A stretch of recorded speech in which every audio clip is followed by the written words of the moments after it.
I'm grateful that you guys are all up early and spending time listening to me. So thank you for that. So I am going to ask a favor. So we got about half of the people who are not on camera. So UCLA did a study many, many, many years ago, and there are three primary parts to communication. There are the words that we say, there is tone, pace of speech, and there are nonverbal cues. And 55% of communication is nonverbal. So if I cannot see you, I am losing the ability to communicate to you by over half. So if you could come on camera, I know some of you, I know Cynthia's driving.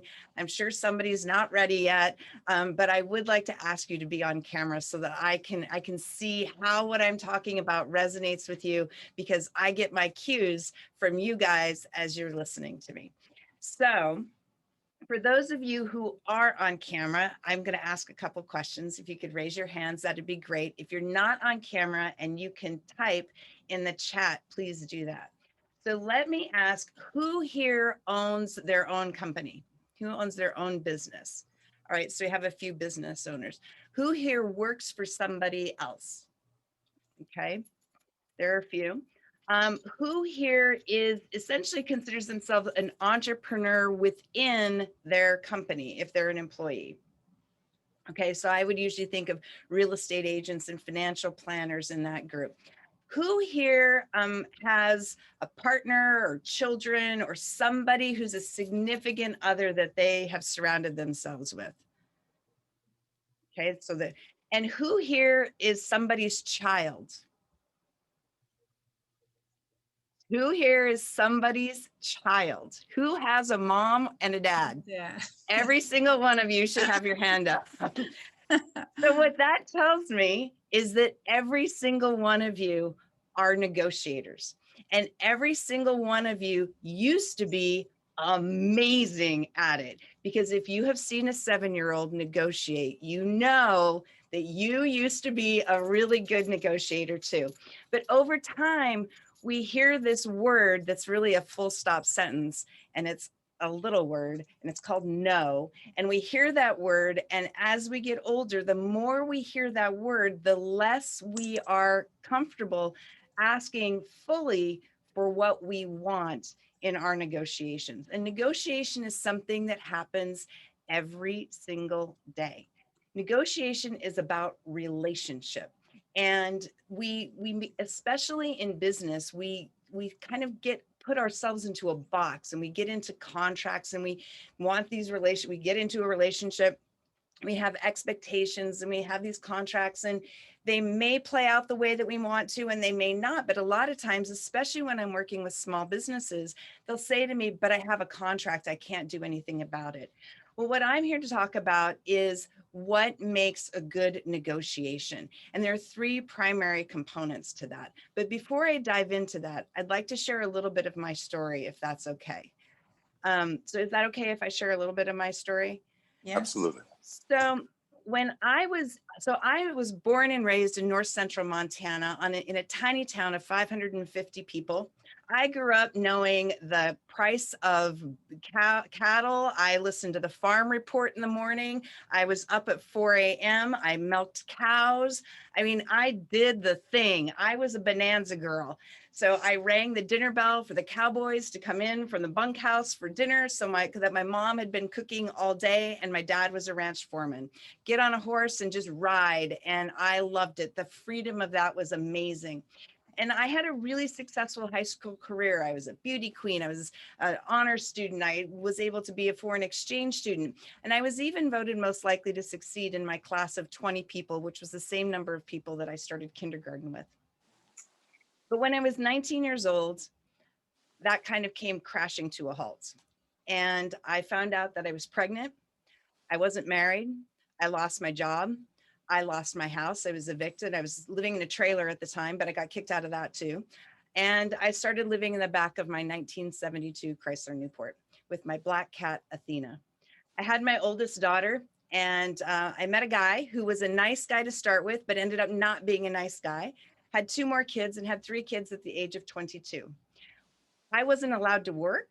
I looked like who knows who June Cleaver was in TV, and Leave It to Beaver. I'm showing my age. It's true. I'm showing my age. So very straight edge, very, kind of put together, had a uniform, handed her husband a drink when he walked in, dinner was on the table, all those kind of things. And that's what I looked like. I looked like June Cleaver. And if you look at me now, you can see that that's probably not the best version of Christine McKay as compared to what I am today. And but at the same time, even though I wasn't allowed to work and I wasn't allowed to get an education, my husband at the time couldn't afford to support us. We were doing our grocery shopping at the local food bank. I boiled water on the stove in order to give my kids baths. And I hit a point one day when my oldest daughter, who was about 3 at the time, she came up to me and it was lunchtime and she was hungry. And she's like, Mom, I want to eat. And I had one thing in my cupboard. I had one can of tomato soup. And she hated tomato soup because it burned her mouth. The acidity of the tomatoes really burned her mouth. And so she started crying and she started throwing a temper tantrum. And I remember I picked her up and I literally shoved her head into the cupboard out of frustration to show her that I had nothing left to feed her, nothing. And at that point, I was like, I am done. And my husband was an aggressive person. And because he didn't believe in women should be educated, I took a risk and I decided to go to college. And I went to a community college and I earned a 4.0 GPA. I got a scholarship to Rensselaer Polytechnic Institute in upstate New York. And I got to campus one day and I realized it was going to be easier to go on my own than it was to be with him. So I left my husband and I became the first woman to graduate from Rensselaer as both a single mom and a full-time student. That launched me onto this amazing career where I started out working for what was then called Bell Atlantic, now is Verizon. And I started working in international mergers and acquisitions. Now, I was able to do that because when I was in college, I met the man of my dreams and have been happily married for 27 years. And he's just remarkable. But and so he made it possible for me to do that, a complete opposite of my previous marriage experience. And so I started doing international mergers and acquisitions. I was negotiating with ministers of finance, ministers of telecommunication. I was dealing with investment bankers and banks to get funding for multi-billion-dollar transactions.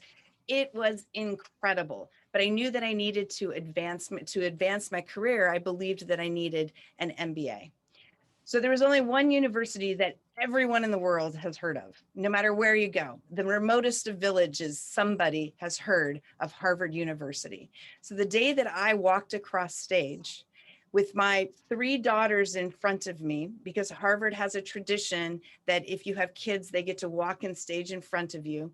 And they got their little teddy bears that said HBS for Harvard Business School on them right before I was awarded my MBA from Harvard University. It had been a 10-year run going from living in the back of my 1972 Chrysler Newport to walking across that stage. It is today the proudest day of my entire life. And so, but what it did is it put me working with tons of Fortune 500 companies. I continued to work in mergers, acquisitions, and divestiture environments. And as I was working in those, I was helping companies prepare for those events. I was working with procurement organizations and sales departments, helping them negotiate and renegotiate with their customers and with their suppliers. And what I saw is something that really started to bother me. Going back to that that place where I grew up in Big Sandy, Montana, I saw small business owners being taken advantage of.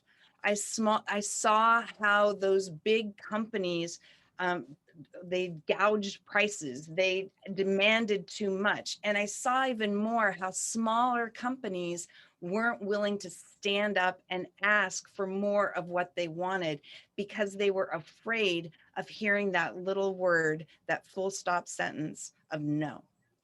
And so I launched Venn Negotiation out of a passion for helping small businesses ask for more of what they want and teaching them the tools and the techniques to negotiate for it. So we have a bunch of different programs that we offer that are geared toward helping those companies learn how to negotiate better and more effectively. And we also negotiate on behalf of our clients. So we have a lot of clients who are just like, Christina, I don't want to deal with that. And we do a lot of what I call David and Goliath negotiations. So we work with small businesses negotiating with big companies. I just closed a deal 2 days ago where my client was a small retailer, about $1.5 million in revenue.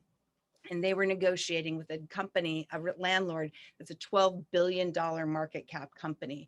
And she just wasn't able to get any traction with them. So we were able to negotiate with them and secure 2.5 years of deferred rent. They essentially got a 2.5-year zero interest loan, which gives them a huge boost from a cash flow perspective. So the thing that's really interesting is, let me ask you a question. Who here thinks that they are a brilliant negotiator? Brilliant. So type in the chat or come off mute real quick. Why do you think more people are not brilliant negotiators? What do you think is preventing people from being an amazing negotiator? Communication. Communication? I think the fear of experience. What else? The fear of being told no. The fear of being told no. Yep. Not understanding how to create a win-win situation where both parties walk away with something. So they both feel like it was a good deal. Got it. Fear of being too pushy. Fear of being too pushy. Yes. So one of the big reasons is because who in here, by show of hands, has ever had a negotiation training course? Okay, I see 2 people out of 21. So 10% of the people on this call who are all in business for themselves, or you work for somebody and you see negotiation as part of your job, only 10% of you have ever learned how to negotiate in a different way. So what that does is that when you're 7 and you learn, you have a style and it works, and you might be somebody who threw temper tantrums and threw toys to get your way. You might be somebody who cajoled and stroked somebody's ego and made everybody feel really good. You might have who like played both sides to try to figure out kind of how to get things bigger and make things better. You might be somebody who has a checklist that you go through and says, okay, I got A, I got B. Okay. So we develop these styles when we're younger and we default to them. And we're not taught the process of negotiation, and we're not taught how to move between different styles as we negotiate. So there are 3 main things that you need to do in order to have an effective negotiated relationship.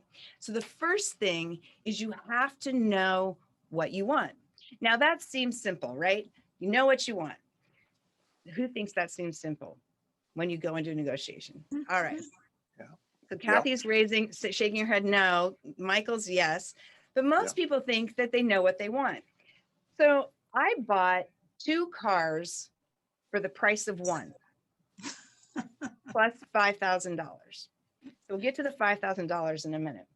But I went into a dealer with an initial opening offer of buying 2 cars for the price of 1. Now, the reason why I use this as an example is because most people have bought a car, unless they live in New York or Surabaya, Indonesia, or take your pick of other major city, Beijing, whatever. They may not have bought a car, but most people on this call have probably bought a car. So when you think about buying a car and you think about what you want, what are some of the things that you want when you buy a car? When you think about that, throw some things out at me. Just come off mute real quick or type something in the chat. Safety. Discount. A discount. Good miles per good mileage. Good mileage. Yep. Bang for your buck. Bang for your buck. What do you mean by that, David? sometimes, the little added things that you may really enjoy, and that sort of adds value to it. Got it. What else? Anybody else? Looks good. It looks good. So one of the things that people often don't think about is, how fast do you want it? Yeah. Do you want to drive off the lot today? Or is it the Ford Bronco that my husband's drooling over that he has to wait for because it's not being produced yet, right? How fast do you want it? Do you want that extended warranty? What's the benefit to getting it? What's the cost of getting it, right? So there's a long list of things that go into buying a car when we think about what we want. Now, most of the time, most people go into a dealership and they have very high level view of what they want, right? And some people feel that they're certain about what they want, right? So there's a difference in time in when you're thinking about what you want out of a negotiation. There's a difference between clarity and certainty. Having clarity on what you want and developing an exhaustive list of all the things that are relevant in the negotiation becomes really important. And the clarity you define by then determining how important are those things to you. Those things, that understanding that is hugely critical if you're going to get a good negotiated deal, because if you don't have clarity and an understanding of what's important to you, you are likely to give away something that was important in exchange for something that was not. So when you have that exhaustive list, it's not all about you, because negotiation isn't just about you. Right? This first step in understanding and figuring out what it is you want and why it's important is critical to help you understand then how what you want is, whether it's doable or not by your counterpart. Because you're developing a set of hypotheses, a set of assumptions about what will work and what won't work with your counterpart. And as you develop those assumptions, those hypotheses, once you're at the proverbial negotiation table, then you're going to be testing them. So this is why this preparation component is so important. And it is something that very few people do, because very few people think about it this way. They think in terms of these high level things of what they want, or they think in terms of price. The thing about price is price, if you are well researched in what you want and you have clarity on why you want it, that includes understanding your numbers, what drives your numbers, your market, all of those things. If you have that clarity, right, then you are able to translate that into something more concrete so that you can communicate that more effectively to your counterpart. Because if you can't communicate clearly to your counterpart, then you're not likely to get what it is you want.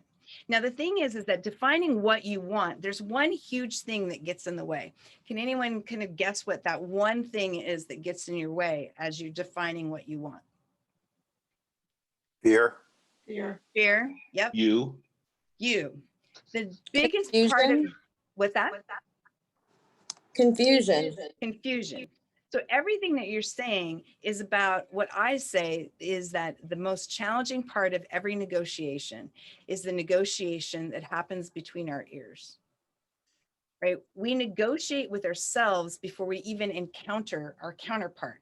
So in that process of defining what it is we want and how important things are and gaining that clarity, we go into this back and forth negotiation. And as a result of that, we talk ourselves out of things. Has anyone, raise your hand if you've ever done the following? Well, I really want to have that salary increase, or I want to get that client, but I need to get that price. But oh, that's asking a lot. Maybe I should ask a little, because I think the probability of my getting that's much lower. So I probably should go in a lot lower than what I'm thinking. Yes, You've done that, been raise there. your hand, right? Because most of us have, and in fact, all of us have. Because, and I see somebody typed in about Chris Voss. So Chris Voss wrote the book, Never Split the Difference. He's a retired FBI negotiator. And he Harvard is really good about process in the negotiation. Chris is good about talking about tactical empathy in negotiation. And so one of the things that, and I was going on a streak and I just lost my train of thought real quick for a second. It'll come back to me. My mother tells me this is going to continue to happen with increasing frequency and I'm in denial. But Chris talks about tactical empathy. And one of the things that being prepared helps you to do is to actually, because once you understand what you want and you understand what your counterpart wants, then you're able to start to translate it. Or once you understand why you want things, then you're able to translate it to your counterpart and test whether or not it's something that's doable. And we'll talk a little bit more about the empathy part in just a minute. But one of the reasons why I was able to buy 2 cars for the price of one plus $5,000 is because we decided clearly what we wanted. We knew what we wanted. My husband wanted a car that I can't stand. I think it's a hideous vehicle. He wanted a Honda Element. And now keep in mind, we're a family of 5 and a Honda Element seats 4 people. Now, our oldest daughter was in high school and had her own car. And so we could kind of discount her for the most part. But if we were going to do anything together, she was going to have to drive herself. So there was kind of that aspect going on to it. You can actually hose a Honda Element out. You can literally take a hose and spray the whole thing out because all the gauges and everything are waterproofed and everything. And I mean, and it has it's just a weird car. But my husband was so in love with this damn car. So I researched the car. So my thing was, geez, I don't like my car. I don't need a new car, but what if we could buy 2 cars for the price of one? So is that doable? So we had our list. And so then I studied the dealer. How does the dealer sell? How does the dealer make money? Who's buying this car? What's the market look like? We lived in Boston at the time. What's the market look like? What's the probability of these cars selling? And I learned that the market for the car were people from the age of 20 to 30.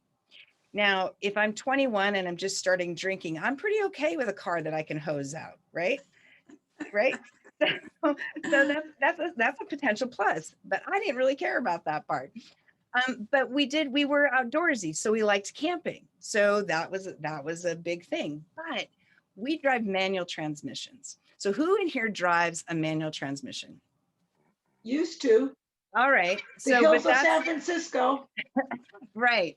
Now we still drive manual transmissions here in LA, but it's interesting. So out of everybody on the call, I'm the only one who currently is driving a manual transmission. Well, a few years ago when we were living in New England, I checked to see how many people in New England drive a manual transmission. And at the time it was 7%. And I can guarantee you that almost none of them were under the age of 30. I think my oldest daughter, who's 35, is the only 30-something I know who can drive a manual transmission. So we looked for dealers that had a number of manual transmission cars on the lot. And we found a dealer with 4 of them. 4 manual transmission cars on the lot for this car that was marketed to an income demographic that made a lot less than we did. So I figured I estimated what the holding cost was, and I came up with a strategy. I studied how dealers sell. I looked at how they would sell to my husband versus how they would sell to me. And so we played a game. It wasn't really, I suppose some people would call it a game, but we played roles. I was like, I'm not driving the car. I'm not talking to the salesperson because the salesperson wasn't a decision maker. So once we got into the conversation, once price came up, then I was going to come into the discussion. And after initial shock on the manager's face, when he found out that I was trying to buy 2 cars for the price of one, I was very straight up with him. And this is what made the negotiation work, is that I said, he was all blustery. It was the second week of January. He had no incentive to do a deal because they still had the whole year ahead of them. And I was like, look, here is what I know. I know this about your market. I know this about what's happening in New England. I know you have this many cars on the lot. I know this is what your profit margin is. And this is what I think you can do. And he's like, you're wrong on your holding cost. And I said, all right, what's the number? And it was $5,000. So that day we drove off the lot with 2 cars for the price of one plus $5,000 because we knew what we wanted. We had clarity on how important things were. And we knew what the deal that we were proposing would mean to our counterpart. And we were willing to make adjustments, right? So know what you want. It sounds simple, but it's not. It's more comprehensive than people think it is. So now you know what you want. The next thing is you need to know how to ask for it. Now, this goes back to what I was saying when we were 7 and we tried all these different things and we landed on something that worked for us in our households, with our teachers, with our peers. And guess what? You're still doing it. And it's costing you money. I guarantee you it's costing you money. So there are 2 different communication attributes and 4 different negotiation styles. So the 2 communication attributes are a traditional communicator and a modern communicator. So a traditional communicator is somebody who they tend to show up in a suit and tie. They are more old-fashioned. Think, Mad Men, think 1960s Americana in the United States. They do business on handshakes. They very much are focused on building deeper relationships. They tend to be more structured, more organized. They like meetings, they like email, and they like a constant back and forth of communication. The modern person doesn't generally appeal, those things don't appeal to many modern people. They like 3 bullets in a text. If you have to have a meeting, please make it 5 minutes and get off the phone. They don't like to chit chat before a meeting, so they want to hold the chit chat to the end if they want to have it at all. The notion of know, like, and trust is made in a split second, whereas with a traditional communicator, it takes more time. And why am I telling you this? Because I'm a modern communicator. So if you are a traditional communicator and you're needing to negotiate with me and you send me a 5-paragraph email, I guarantee you, I will not read it. So you will have lost the opportunity to build goodwill because negotiation is a series of yeses. Right? So you need to build on a small yes to a small yes to a small yes. So in our programs, one of the things we talk about is controlling the negotiation process, or at least contributing to the negotiation process and agreeing to what that process is with your counterpart. Because once you have that agreement, you've built a yes. That's a fairly simplistic yes to get to. So once you start building and accumulating yeses, they are cumulative. And then when it comes to the hard topics, it becomes much easier to actually get to agreement because you've already got this long series of yeses. So knowing your communication attribute is really important, and kind of trying to figure out how your counterpart communicates is important so that you are working to build a yes. So if I am seeking to negotiate with a traditional communicator, I will adjust and I will send longer emails. I will schedule longer meetings because that's something that's important to how the traditional person communicates. Yeah, Vernon, you're kind of on twice. Can you mute? Thank you. Vernon, you can mute your one of your audio, either computer or phone. So those are the 2 communication attributes. The next thing are the 4 negotiation styles. So the negotiation styles, the first one is a champion. The second one is a maverick. The third is a benefactor. And the 4th is an ambassador.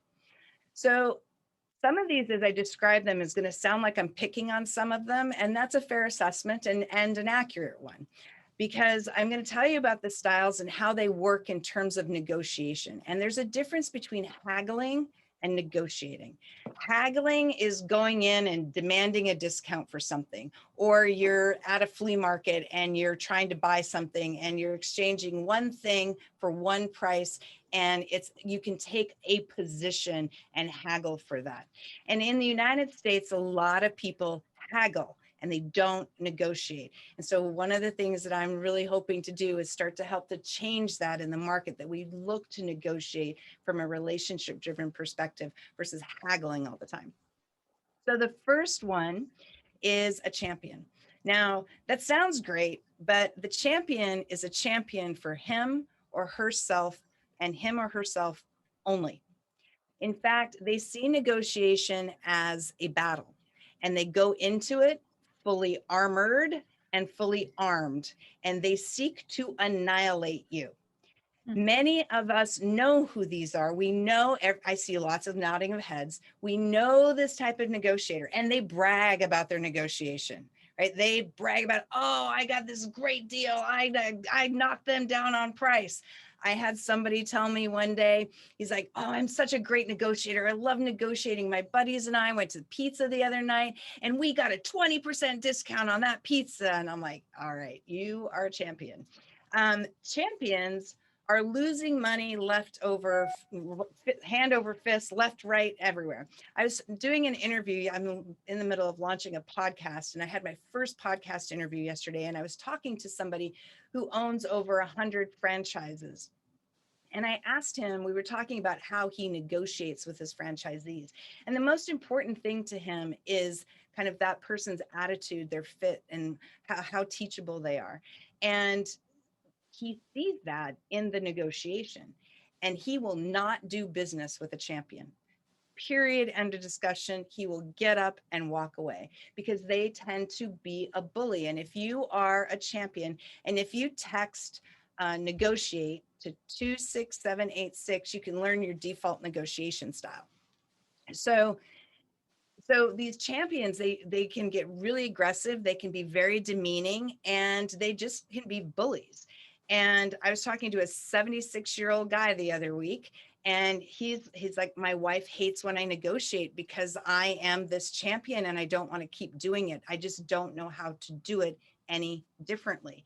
And that is the challenge, because he's been doing this behavior since he was a child. He's 76 years old, and he's like, it's not working. And I know that it's cost me a lot over time.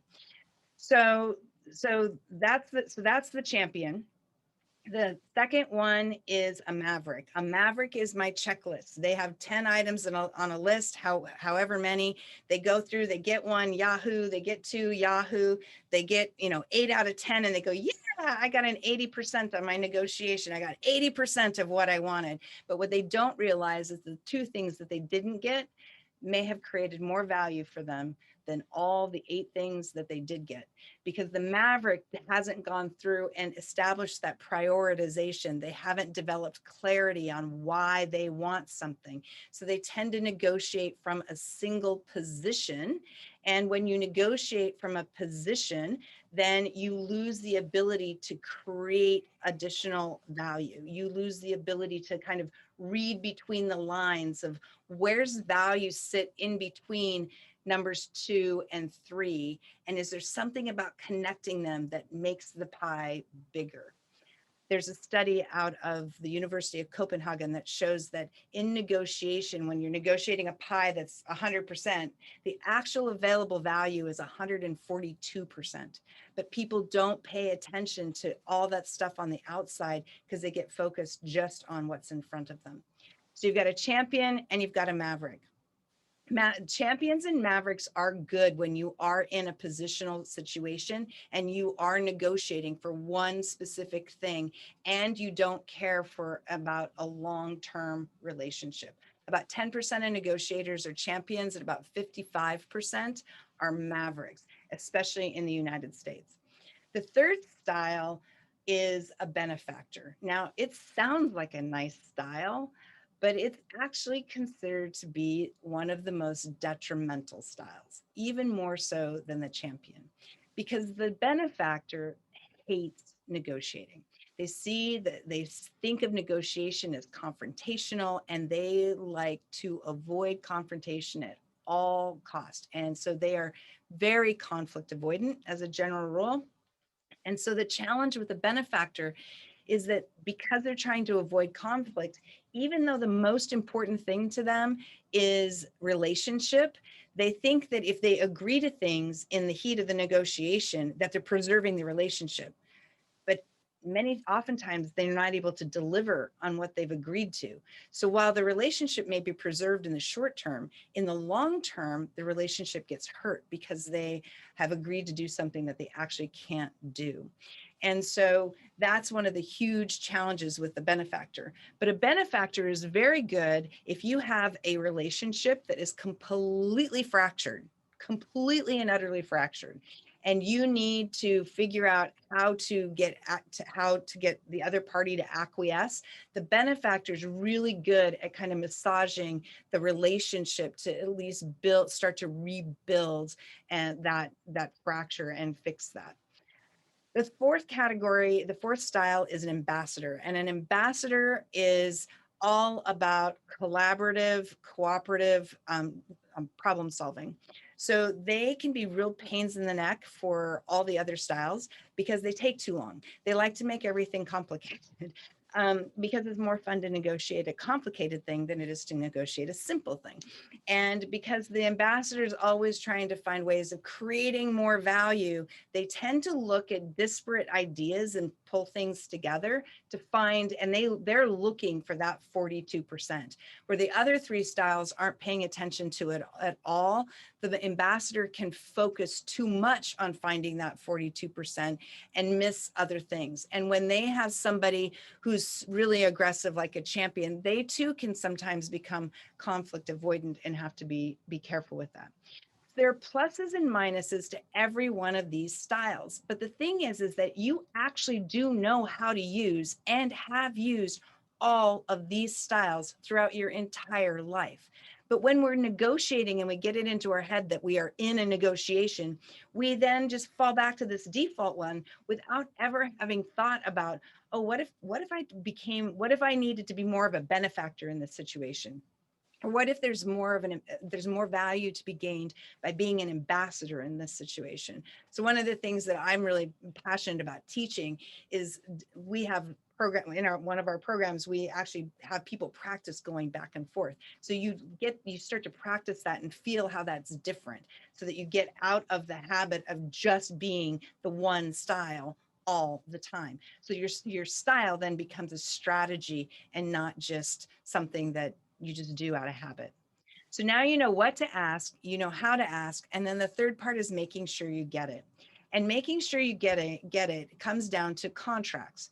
And contracts are informal and formal. So formal is, your lawyer, the wherefores, the heretofores, the whereases, and all the legal lingo, right?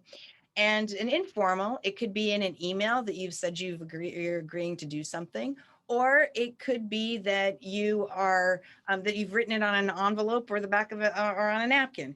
Or it could be that it's just a handshake or an elbow bump today. But that's still a legally binding contract, right? So contracts are risk mitigation tools, and most small business owners do one of three things with contracts, especially if it's a formal one. They read it, don't understand it, and sign it. They don't read it and sign it anyway, or they pass it off to their attorney and abdicate it. So the thing is that contracts are all risk mitigation tools, and there are only 5 types of risks that contracts deal with: cash flow, profitability, operations, strategy, and legal. 80%, 4 out of 5 of the risk factors that contracts deal with are business related risks. So as business people, as business owners, and as professionals in companies, if all we're doing is abdicating our contracts to our lawyers who are needed, who are necessary to help mitigate risk, we are still missing certain aspects of risk. We are missing the business things. Whether or not you're getting paid in time, are you getting paid fast enough? Are you having to adapt things that that impact you operationally? Are you that add additional cost? Are you making a change that's going to impact the entire strategy of your organization? These are things that what many people do is especially in sales, they'll start to negotiate price, but they haven't figured out all these other aspects in the contract. And as a result, they've kind of put the cart before the horse, because price should be an output of all those. I've had situations where I've had customers say, some of my clients' customers, well, we want to have this insurance clause that we have to have added into the contract, but on a $100,000 deal, it adds $60,000 to the cost of doing the deal, right? There's no and the salesperson saying, well, the price is set, we can't negotiate price. But it's like, if you don't negotiate price, then you're not going to make any money. And so understanding those aspects are really important, and having a process where you go in and you review your contracts on an annual basis. So you make sure that the deal that you're getting is that you're living with is the deal that you were promised. So who here believes in a customer for a lifetime? That's a huge buzzword right now. So if you believe in a customer in a lifetime, who here has a stated policy of renegotiation at the point of sale, where you actually tell your customer that you are open to renegotiating? Because if you don't, then I'll be blunt, I call bullshit on whether or not you actually believe in a customer for a lifetime. Because if you work off contracts and you do not give your customers the opportunity to renegotiate, and you don't give yourself the opportunity to renegotiate, you are not giving either of you the ability to grow into your relationship. So not only is it important to understand kind of what type of contracts you have and make sure you're evaluating whether those contracts are working or not, it's really important to make sure that you create an opportunity to renegotiate. Because at the end of the day, somebody always wins more at the negotiation table. Somebody always walks away with a little bit more. But sometimes over time, that needs to flip. And so having that flexibility allows you to build those long-lasting relationships and to make those work for both of you so that you're growing together at the same time. So I love I obviously get really excited about this topic. This is something when I was living in the back of my car and I went to the welfare office, I just quit living in the back of my car and I went to the welfare office and they asked me what I was going to do. And I said, without thinking about it, that I was going to go to Harvard. And they laughed at me, and people laughed at me for 10 years thinking that that wasn't going to happen. And it was a negotiation. It was a negotiation with myself. It was a negotiation to make it happen in terms of getting financial aid, in terms of getting the right positions and the right roles in order to set myself up. So that was a possibility. And seeing my clients, I've had clients that I've saved from bankruptcy, literally. I've had clients that I've saved from bankruptcy that went on to be sold to Fortune 500 companies for hundreds of millions of dollars. And being able to take the things that I learned growing from the back of my car to Harvard and to negotiating with almost half the Fortune 500 and working with hundreds and hundreds of small businesses is just, it makes me feel like I'm contributing.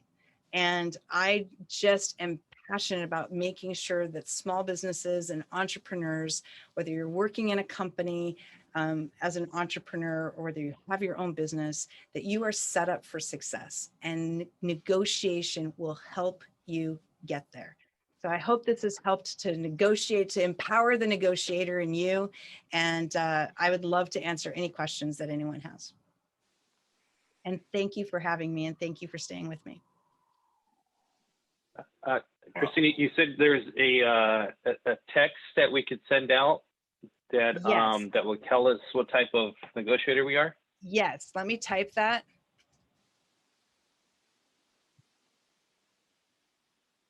There you go. So if you text that, you'll be able to take a little quiz to figure out what your negotiation style is. And then I'll also send you a guide on the 7 keys to successful negotiation, which will talk some about some of the things we talked about, but it'll give you some additional things as well. Good morning, Christine. My name is Millionaire Williams. I wasn't introduced earlier, but Hello. I am a certified life coach, but I've pretty much changed lanes. I just authored a book. That picture that you see in the back, that's on my book cover. It's titled Military Mom on a Mission, an Advocate for Mental Health. So my son got back from Iraq and all body parts. However, we had no idea that severe psychosis, schizophrenia, bipolar. So I've walked the halls of mental illness. So I have a whole new initiative that I am pursuing in life. But I will tell Congratulations. you, thank you. In hearing, because I wasn't on at first, but I was in the background, but I said, let me come to the forefront for a moment. And what I loved about hearing what you stated was sharing all the different styles, number one, and the ability to have a intentional consciousness about when I need to alter my primary behavior. So I'm definitely going to find out what style, who I am in that aspect. I think I probably have an idea with my A-type personality, but I would love to engage in that test and see. And you've done a phenomenal job. And the other thing that I just want to point out also, I mean, because negotiations is not just business, it's also personal, because negotiations is about relationships. Yep. Bottom line. Absolutely. And I mean, all that you've shared, you can take that dynamic and certainly use it in your personal life as well. Because I was just thinking of different situations with different people, family, friends. And I was like, wow, this really can be applied in a personal setting just as much. So thank you for all your information this morning. I truly enjoyed it and it was very engaging. Well, thank you very much. And that's an excellent point, because I often ask people, what have you lost in life as a result of not negotiating more for yourself, by not asking more? And people have lost their homes, they've lost their partners, they've lost partners in business, they've lost spouses, negotiation, when I said at the beginning, we all negotiate in some way, shape, or form every single day. And negotiation is about relationship, which is why I think it's so important when we think about that 42% and we think about there's more ways to do things, there's more value. If we negotiate from a position of abundance instead of scarcity, it changes how you think about negotiation. And that is a huge thing. There is so much more business for all of us to partake in. There's so much more value for all of us to be part of. And when we go into a negotiation from that perspective, it really changes how you approach the conversation. That's why when you asked, like, to know what I want, I always keep my mind open, because I know what I want, but I got to know what they want to try to make a win-win, but always leave it open for that extra things that I didn't even know that I needed or wanted, but are there for me to be able to attain while doing this process. And that's a good point. I mean, one of the things that we talk about, so is it okay if I'm about to introduce a brand new program and I'm looking for some people to test pilot it with me. Is it okay if I talk about that for just a second? Go right ahead. Yeah. So I'm about to launch a program called Venn Masters. So who's ever heard of Toastmasters? So it's essentially Toastmasters for negotiation. And it is a 6-week program, 2 hours each session. And we go through everything from talking about style and practicing the different styles to actually rethinking how you ask, how you develop what your why is and your prioritizations. And we're actually going to be doing negotiation. And then I give direct feedback and tell you things like, well, what if you asked a question in this way? Or what if you had this piece of information? Or what if you asked for this piece of information? And so if you text negotiate to 26786, I'll email you. And if you're interested in being part of the pilot program, I'll give you some more information. Because it's really going to be, because I just want more people to know that there's so much more possible with respect to negotiation and how it can impact your life in a different way. And so yeah. So when I send you an email, if you're interested, just let me know. Christine, one of the things that I really liked about a comment you made was about building lifelong client base, building a lifelong client base. You being a two-time client of mine is interesting because when you booked a second session with me, you asked a question about finances. And so the funny part about that question was I already knew that was going to come up because it's something that we discussed at the very beginning of our conversations before we did the first session. And I did mention to you that I do work and negotiate with my clients in order to keep them for more than one session. And so I think that that's really a key for service people, like at least like for myself, and something I've been doing for at least 20 years of the 25 years I've been in business. So I thought that's really key. The other question I would have is, what is your negotiation style? I am a modern ambassador. I kind of was putting those two things together. Yeah, I am a modern ambassador. And so I definitely, I'm not good at the haggle at all. I don't like it. It's just not who I am. I'm always trying to figure out, like somebody was telling me they were on a podcast and the podcaster told his listeners, like, go to your local coffee shop and negotiate a 10% discount. And I'm like, and I got really incensed over it. I'm like, that is not a negotiation, because the cost of because this is where my head goes as an ambassador, the cost of producing the coffee is no different than for you than it was for the person in front of you or the person behind you. And so you going in and asking or really demanding a 10% discount, that just means that has a bigger impact than 10% on that person's bottom line. So that is not a negotiation. That is a haggle. And as an ambassador, I said, well, the way that I'd do that is I'd go to the coffee shop owner and say, if I bring you 5 new customers today, would you give me a 10% discount? Right? That's a big difference. That's just a difference in how you think about a negotiation and how you think about your counterpart. I'm always trying to think about what my counterpart is and the value that is there for both my counterpart and for myself, versus the champion who would have said, which I suspect the person who told his listeners to do that is a champion, that he'd just go in and he'd think that he got a good deal because he got 10% discount, but it hurt the shop, it hurts the coffee shop owner, adds no additional value to the coffee shop business. And so that's just kind of an example of that. Was that a Venn example? It was a Venn example. Well then. Well then, oh my God, that's hilarious. Christina, I have a question for you. Yes, So Gary. one thing that you mentioned right now, along with your experience with buying the 2 vehicles at once, you talked multiple times regarding research and knowing the other side.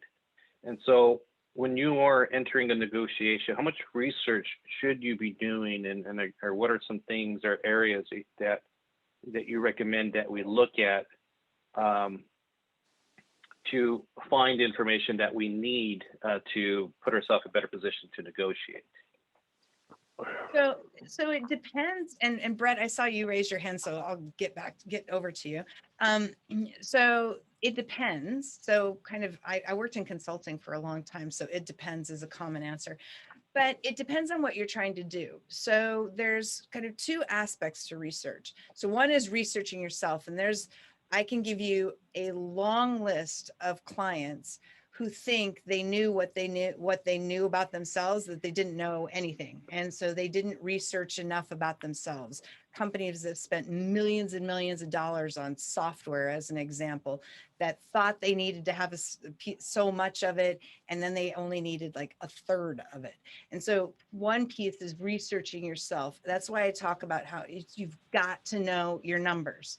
If you don't know your numbers, your ability to negotiate successfully is significantly limited, because you just have to know that. Because you have to know what drives your business and your situation, whether that's your personal life, you need to know what drives that, or you need to know what drives your business life.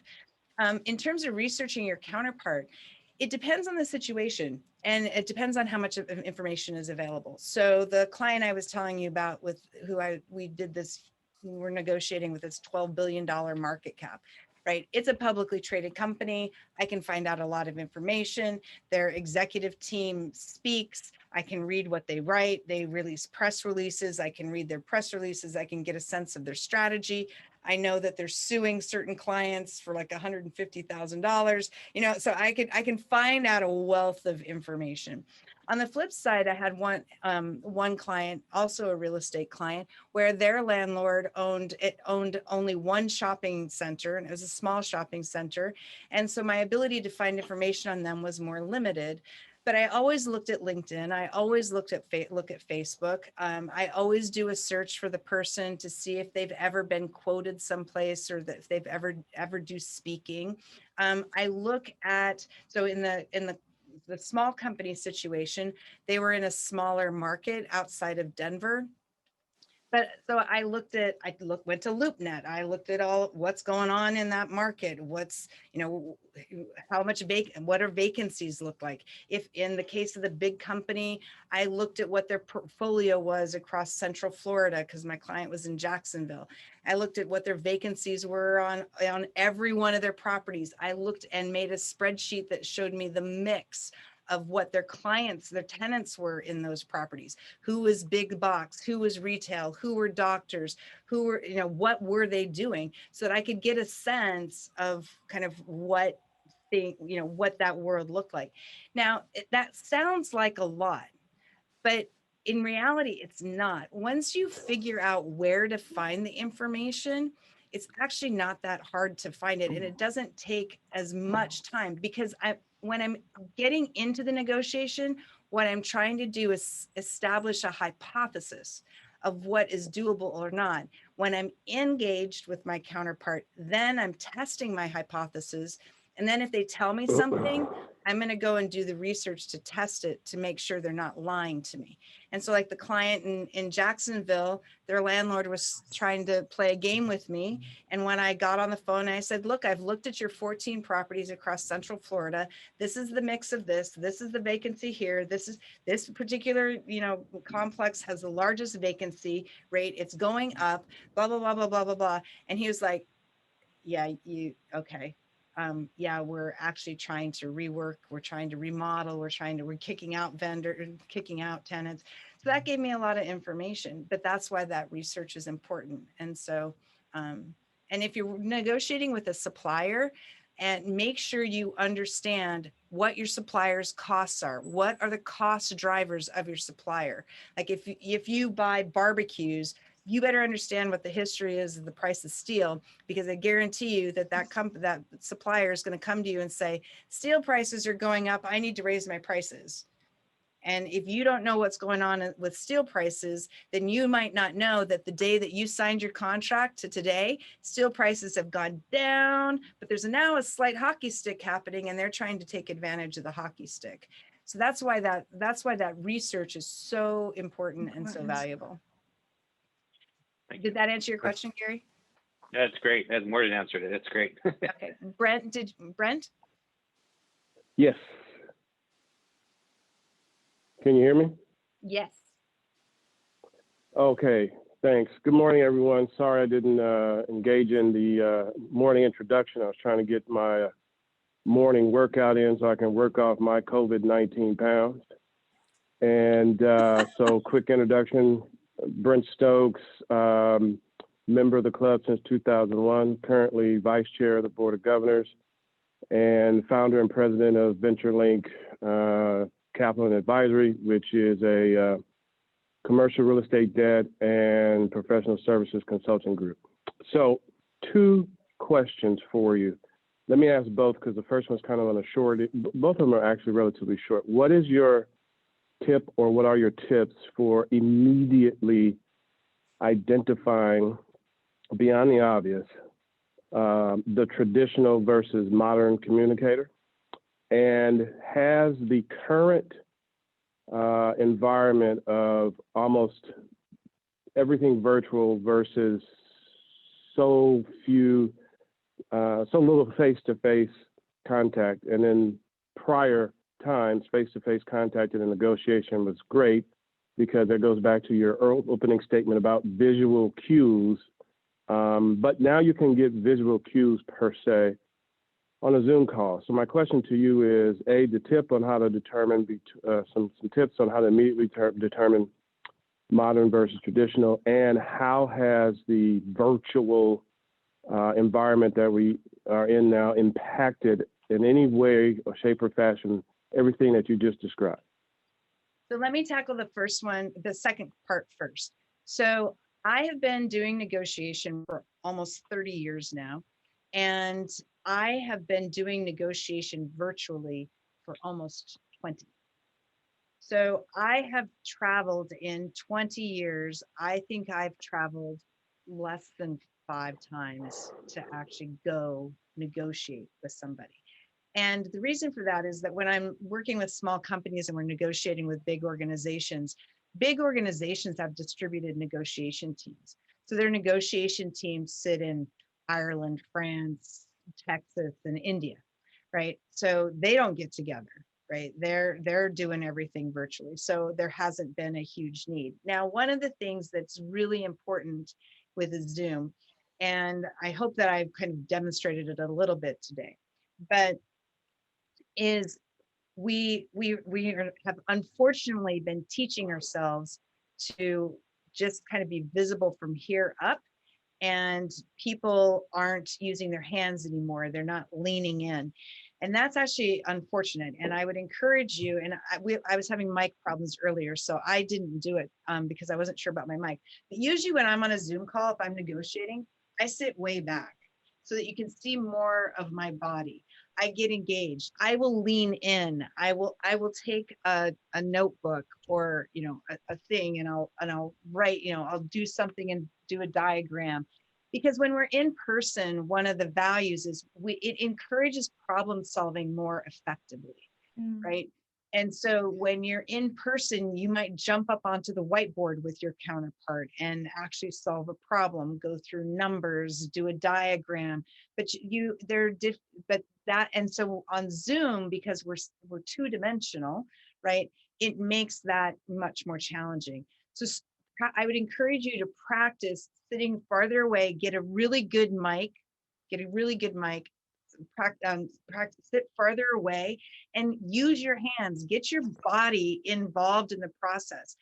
If you have a stand-up desk or you can adjust your monitor, consider standing up periodically, especially if it's a really tense negotiation, right? That will help you to address some of those things. There's some new technology. I'm trying a new piece of technology, and I'll let you know how that goes. It actually makes all of that a lot easier without having to share screens on Zoom, because I hate sharing a screen on Zoom. So it's a technology that makes it so that you can see a PowerPoint and still see me at the same time without having the kludgy factor right now. So that's the second part. So the first part, how do you know whether somebody is a traditional versus a modern communicator? So if you go to LinkedIn, the easiest way to figure this out is go to LinkedIn. If somebody has at the end of their name that they are a CPA, MBA, take your list of whatever acronym that they might put out, that person's almost always a traditional communicator. If they write in big paragraphs, that is also most likely a traditional communicator. If they use language around that's very inclusive, right? That's also more likely a traditional communicator. But if they communicate in bullets, when you say inclusive, you mean they're using words like we instead of I?